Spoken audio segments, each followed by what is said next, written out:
আমার প্রতিষ্ঠানের সকল ছাত্র আমার দৃষ্টিকোণ থেকে সমান, সে হয় গরিব হোক ধনী হোক, ভালো হোক মন্দ হোক।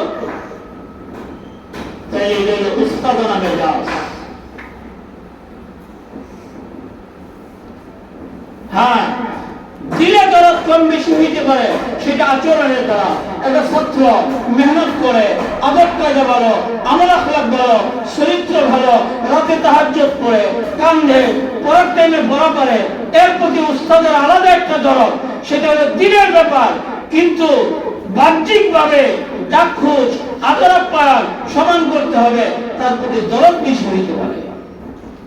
যেমন মা হিসাবে সব সন্তানের প্রতি, বাবা হিসাবে বাবার 5টা সন্তান থাকে, 5 জনকে সমভাবে দিল থেকে তার প্রতি দরদ আর ভালোবাসা থাকে না, কিন্তু বাহ্যিক দৃষ্টিকোণ থেকে বাবার সম্পদের অধিকার সকলের সমান থাকে। ঠিক না?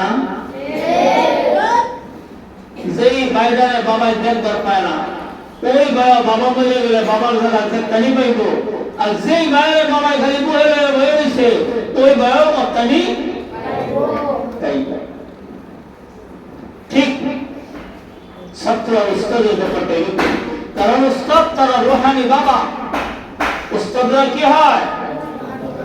সন্তানের ছাত্রদের রুহানি বাবা, যার সম্পর্ক রুহের সাথে আত্মার সাথে, আত্মার সম্পর্ক আত্মার সাথে যখন হয়ে যায়, এই উস্তাদের আত্মার এলেন ছাত্রের এলেন চলে যায়। উস্তাদের আত্মার এলেন ছাত্রের আত্মায় যাওয়া, এটা যখন আত্মার সাথে আত্মার কানেকশন না হবে, মাঝখানে কোনো ডিভাইডেড থাকবে, ফাটল থাকবে, আঘাত থাকবে, ছিঁড়া থাকবে, ফাড়া থাকবে, তখন উস্তাদের ছিলার এলেন, উস্তাদের আত্মার যে এলেন, উস্তাদের আত্মার যে দোয়া, এটা ওই ছাত্রের মধ্যে যাবে না।